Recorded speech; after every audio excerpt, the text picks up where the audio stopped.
죄로 인해 아플 때라는 제목으로 우리 하나님 말씀 함께 나누도록 하겠습니다. 이 시편 38편은 개인 탄원시면서 시편에 있는 7편의 참회시 가운데 한 편입니다. 이 표제를 보시면 다윗이 기념하는 시라고 되어 있는데 우리가 상식적으로 기념이라고 하면 기본적으로 생일이나 결혼 혹은 민족적이고 국가적인 큰 일을 기념하는 걸 생각하는 게 상식인데 이 시편을 우리가 지금 읽어봤듯이 기념하는 시라고 보기에는 굉장히 어울리지 않는 내용을 가지고 있는 기념시입니다. 만약 여러분들이 인생에서 가장 기념할 만한 일을 하나 꼽으신다면 여러분들은 뭘 꼽으시겠습니까? 하나만 딱 생각해 보십시오. 아마 대부분은 기쁜 일을 기념하는 날로 꼽아서 그걸 기념을 할 겁니다. 오늘 다윗은 자기 인생에서 기념하고 싶은 일을 시로 남겨놓은 것인데 놀랍게도 어떤 것을 기념했는가? 자기 인생에서 가장 끔찍했던 사건, 또 인생에서 가장 절망스러운 사건을 다윗은 지금 기념시라 하는 이름으로 지금 시편으로 노래로 남겨놓은 겁니다. 우리가 다윗이라면 그 어린 나이에 혜성처럼 등장해서 골리앗을 죽인 사건을 기념하고 싶었을 것인데 다윗이 기념하고 싶었던 것은 자기의 죄 때문에 인생 밑바닥까지 떨어졌던 사건, 그것 때문에 병에 걸리고 하나님의 진노로 인해서 영혼이 완전히 눌려서 몸의 진액이 다 빠져나갔던 이 밧세바 사건을 다윗은 지금 기념하는 시로 노래로 남겨놓은 겁니다. 왜 다윗은 하필 자기의 죄를 기념하려고 했을까? 뭐 좋은 일이라고 노래까지 지어가면서 자기의 치부를 다 드러내고 자기뿐만 아니라 이스라엘 온 민족이 노래하게 만들고 또 제사장들도 노래하게 만들고 또 자기 뒤에 오는 모든 세대들, 심지어 우리들까지 오늘날에 이르기까지 왜 다윗의 치부를 다 드러내서 기념하도록 했을까? 다윗이 그만큼 죄의 심각성을 뼈저리게 느끼고 경험했기 때문에 다윗은 이것을 기념하는 시로 남겨놓은 것입니다. 이 기념시라는 말 자체가 기억하기 위하여 지은 노래라는 뜻입니다. 그러니까 다윗은 뭘 기억하고 싶었던 것인가? 좋은 일도 물론 기억하고 싶었지만 자기 인생에서 죄책감으로 인해 영혼이 눌리고 그로 인해 육체 질병까지 걸렸던 이 죄의 파괴성과 야비함과 이 죄의 부끄러운 일들을 기억하기 위해서 다시는 그렇게 죄를 짓지 않기 위해서 이 시를 지어서 기념을 했다 하는 것입니다. 한 사람이 일평생 꼭 기억해야만 하는 일이 뭔가 그것을 들어보면 그 사람이 어떤지를 우리가 대충 알 수 있는데 다윗은 자기가 지은 죄를 기억하고 싶은 일로 꼽았다 하면 다윗이 뭐가 중요한 사람인가를 우리가 즉시로 알 수 있습니다.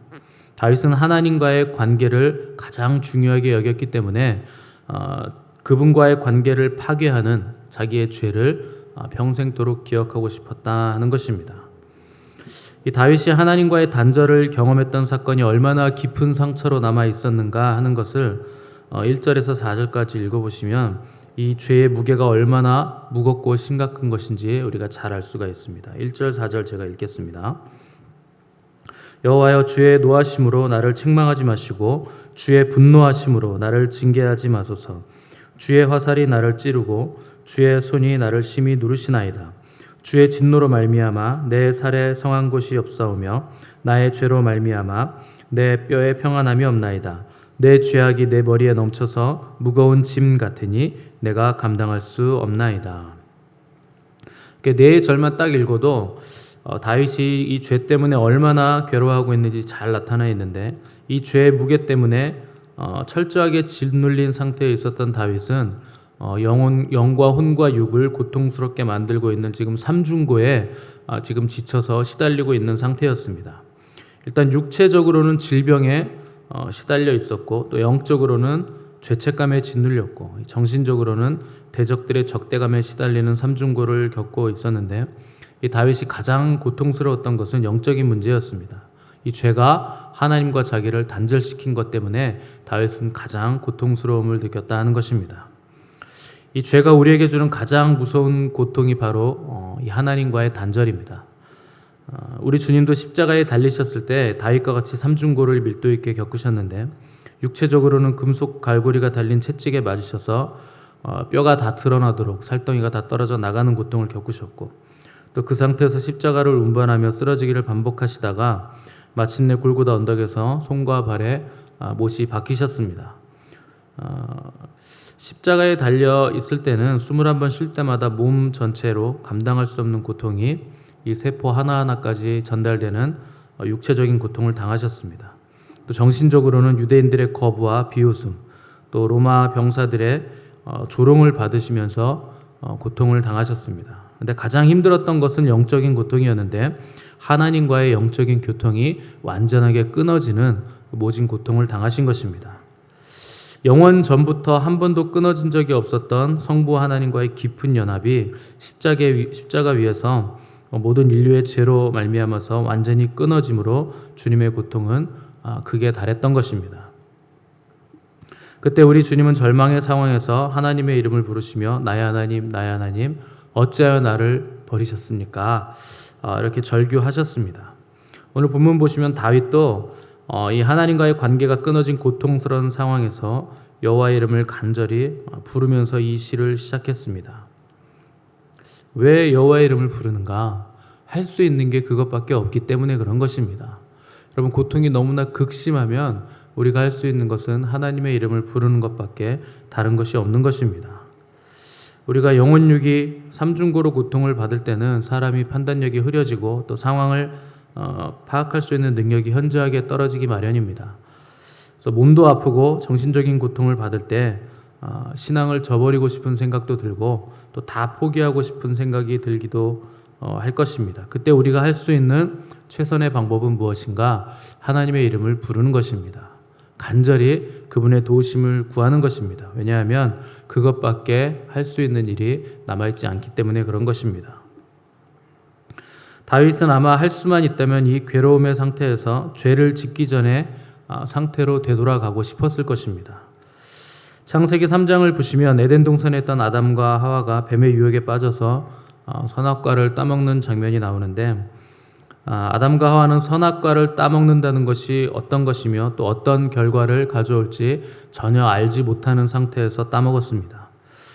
그냥 생각하기에 자기들의 눈이 밝아져서 하나님처럼 되고 죽지 않게 될 것이다, 이렇게 생각하고 선악과에 손을 댄 것인데 이 선악과를 따먹는 순간 영광과 기쁨으로 가득했던 에덴 동산이 한순간에 지옥으로 변해버리는 것을 깨닫고는 그들도 다윗처럼 시간을 되돌려서 이 선악과를 따먹기 이전으로 돌아가고 싶었을 겁니다. 죄는 철저하게 죄의 책임을 묻고 죄 지은 사람을 끝까지 따라 붙기 때문에 죄책감의 고통에서 우리 스스로는 절대 벗어날 수가 없는 것입니다. 그토록 친절하시고 영광스러우시고 사랑스러우셨던 하나님이심이 결국 피해 다닐 수밖에 없는 무서운 하나님이 되도록 만드는 것이 죄가 우리에게 하는 일입니다. 죄는 하나님과 우리를 끊어지게 만들고 또 사람과 사람 사이도 끊어지게 만드는 파괴성을 가지고 있는 것입니다. 이 아담과 하와 타락 이후에 단 1대 만에 아담과 하와의 아들 가인이 아우 아벨을 죽이는 인류 최초의 살인 사건이 발생했다는 것은 죄의 파괴성이 얼마나 즉각적이고 신속하게 세상을 암세포처럼 잠식해 들어갔는가 하는 것을 우리에게 보여주는 것입니다. 결국 하나님은 홍수를 통해 전 인류를 쓸어버리실 수밖에 없을 만큼 전 인류가 이 죄에 잠식당했음을 창세기를 통해서 우리가 잘 볼 수가 있는 것입니다. 죄는 그토록 심각한 것입니다. 또 죄는 숨길 수가 없는 것입니다. 누구에게도 예외가 없이 죄는 죄의 역할을 충실하게 다 감당하게 돼 있습니다. 아무리 숨기려고 해도 죄는 백주에 드러나게 돼 있습니다. 왜 하나님께서 선악과를 모든 피조물들이 볼 수 있는 에덴 동산 중앙에 떡하니 두셨는가? 그걸 따먹는 순간 죄가 백주에 만천하에 다 드러나도록 동산 중앙에다가 그걸 두신 겁니다. 이 오늘 시편 38편을 읽으시면서 죄가 얼마나 파괴적인가, 얼마나 우리를 암흑으로 몰고 가는가 하는 것을 깨닫는 은혜가 있으시기를 바라고, 이 죄의 유혹과 죄의 행위로부터 돌이키시는 은혜가 저 여러분들에게 있기를 바랍니다. 또한 혹시나 지금 죄 가운데 계신 분들이 있다면 즉시로 회개하는, 오늘 기도할 때 회개하는 그 은혜가 저 여러분에게 있기를 간절히 바랍니다. 이사야서 59장 1절 2절에서 여호와의 손이 짧아 구원하지 못하심도 아니요 귀가 둔하여 듣지 못하심도 아니라 오직 너희 죄악이 너희와 너희 하나님 사이를 갈라놓았고 너희 죄가 그의 얼굴을 가리어서 너희에게서 듣지 않으시게 함이니라. 이사야 선지자가 이렇게 선포를 했습니다. 죄의 가장 혹독한 대가는 뭔가? 하나님께서 그분의 얼굴을 가리시는 겁니다. 하나님과 우리 사이가 끊어지는 겁니다. 하나님과 끊어지면 모든 것과 다 끊어지는 겁니다. 모든 것이 끝나는 겁니다. 근데 죄가 바로 그 일을 하는 것입니다. 그러므로 우리는 회개를 미루거나 질질 끌 것이 아니라 지은 죄가 있다면 바로 지금 회개를 해야만 하는 것입니다. 아마 여기 계시는 분들 중에 또 교회 다니시는 분들 중에 죄를 짓고 싶어서 지으시는 분들 아무도 없을 겁니다. 우리는 다 거룩하고 정결하고 또 하나님께서 기뻐하시는 삶을 살고 싶은 사람들입니다. 그런데 그게 우리 마음대로 되지 않는 것이 우리의 문제입니다. 다윗도 그랬습니다. 9절 보시면 주여 나의 모든 소원이 주 앞에 있사오며 나의 탄식이 주 앞에 감추이지 아니하나이다. 이렇게 탄식을 내뱉었습니다. 다윗도 마음에 소원이 있고 원함이 있는데 탄식할 수밖에 없었다 하는 것입니다. 신약에 오시면 바울 사도도 내가 원하는 바 선을 행치 아니하고 도리어 원치 아니하는 바 악을 행하는도다. 오호라 나는 곤고한 자로다. 이런 탄식을 내뱉었습니다. 이것이 모든 크리스찬의 마음이면서 탄식의 이유입니다. 모두가 죄를 벗어나기 원하지만 오히려 벗어나기 원하면 원할수록 더 민감하게, 더 날카롭게 죄가 우리를 찌른다 하는 것입니다. 그럼 해결책은 뭔가? 예수 그리스도를 붙잡는 것밖에 다른 방법이 없습니다. 여러분, 누가 뭐라고 해도 이 방법밖에 없습니다. 다른 어떤 방법으로도 우리는 죄에서 구원받을 수 없습니다. 죄가 보장해주는 쾌락과 기쁨보다 더 큰 기쁨과 쾌락 되시는 우리 구주 예수 그리스도를 우리가 체험하고 경험을 하고 만나야만 이것이 해결이 되는 것입니다. 오늘 시편 1절을 보시면 여호와여 이렇게 부르면서 시편이 시작하는데 다윗은 자기의 죄 때문에 혹독한 대가를 치르는 상황에서도 변함없이 여호와 하나님을 바라보며 그분의 이름을 부른 것입니다. 이것밖에 방법이 없기 때문에 그런 것입니다. 우리가 진심으로 주님을 갈망한다면 주님은 반드시 우리를 만나 주십니다. 우리가 어떻게 그분을 만날 수 있는가? 가장 빠른 방법이 바로 기도와 말씀입니다. 기도와 말씀을 통해서 우리 구원 되시는 주님을 우리가 만날 수 있습니다. 우리 주님은 태초부터 계신 말씀이십니다.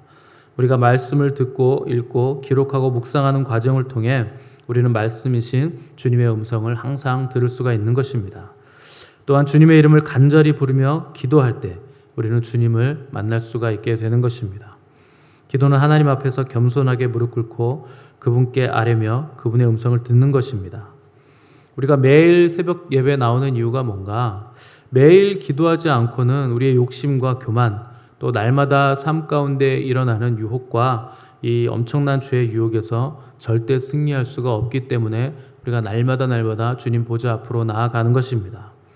그래서 바울은 하나님의 말씀과 기도로 거룩하여 지민이라 이렇게 우리에게 권면을 한 것입니다.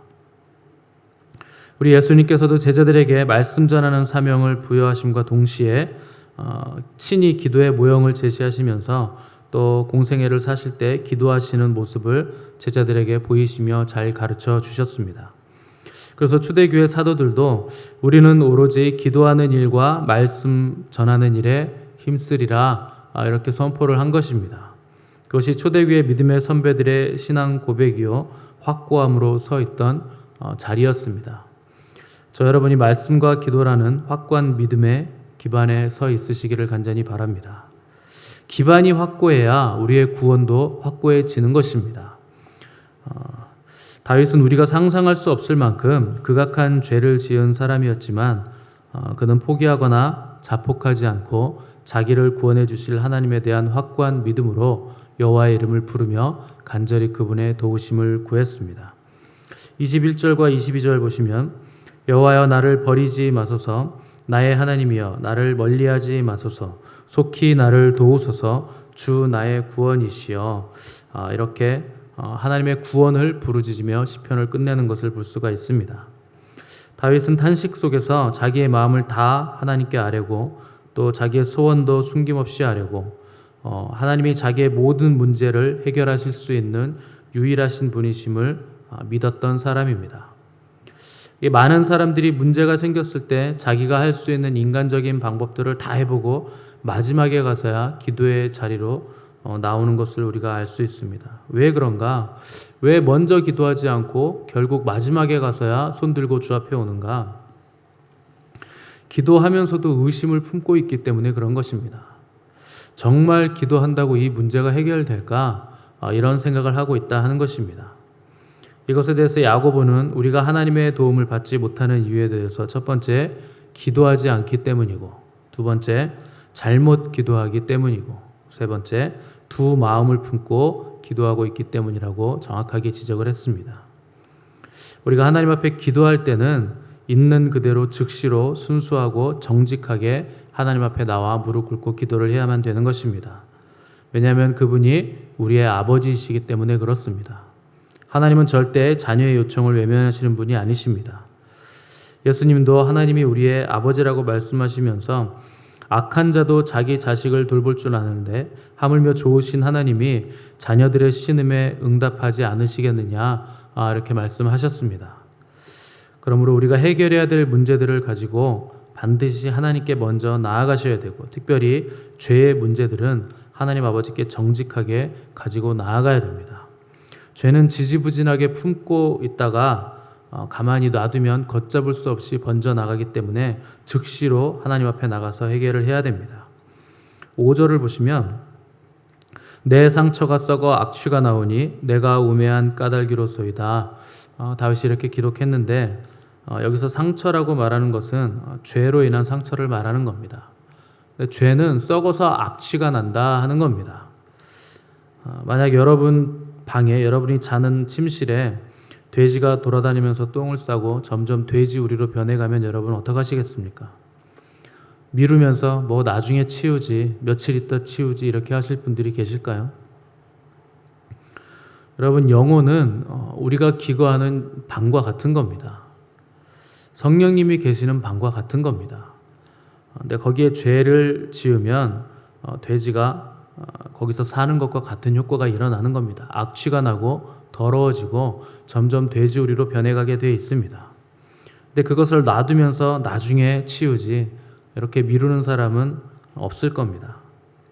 우리가 할 일은 우리의 심령을 깨끗게 하기 위해서 즉시로 있는 모습 그대로 죄를 짓는 즉시 하나님을 온전히 의지하며 그분의 도우심을 구하는 겁니다. 많은 사람들이 죄 짓고 회개하고 죄 짓고 회개하고 이런 일을 굉장히 부끄러워하는데 여러분 기독교는 원래 그런 겁니다.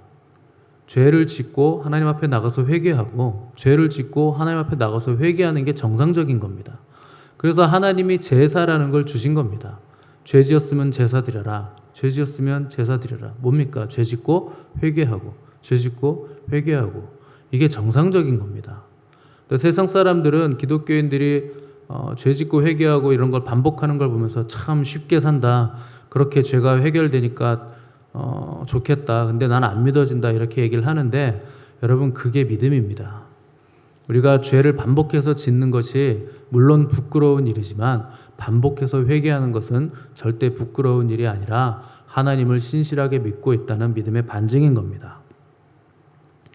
우리가 죄로 인해서 낭망하고 결국 우리가 하나님을 바라볼 수밖에 없을 때 그때 우리의 상태가 가장 하나님을 온전하게 의지하는 상태입니다. 가장 순결하게 하나님을 의존하는 상태가 되는 것입니다. 이런 일들이 계속 반복되면서 점점 하나님을 바라보고 그분을 간절히 부르짖는 시간들이 계속되다가 어느 순간 죄가 정말 싫어지는 순간이 오게 돼 있습니다. 여러분 정말 오게 돼 있습니다. 나도 모르게 죄가 싫어지고 나도 모르게 예수님을 닮게 되고 그분의 삶을 따라가고 있는 자신을 발견하게 되는 시간이 우리에게 결국 온다 하는 것입니다. 그래서 반복적으로 죄를 고백하고 회개하는 것이 신자에게 있어서 꼭 필요한 것이고 중요한 과정입니다. 이 과정을 통해서 우리가 거룩해지고 우리가 우리 하나님을 닮아가고 우리 주님을 닮아가게 되는 것이기 때문에 그런 것입니다. 오늘 저 여러분들이 기도하실 때 하나님께 정직하게 죄를 인정하시고 또 지금 우리 안에 있는 죄를 바라볼 수 있도록 성령님의 조명을 구하시고 또 성령님께서 조명해 주시는 죄가 있다면 정직하게 하나님 앞에 고백하시기 바랍니다. 우리의 영과 혼과 육을 치명적으로 파괴하는 이 죄를 미워하는 마음을 갖게 해달라고 간절하게 기도하시는 저 여러분 되시기를 간절히 바랍니다. 함께 기도하겠습니다.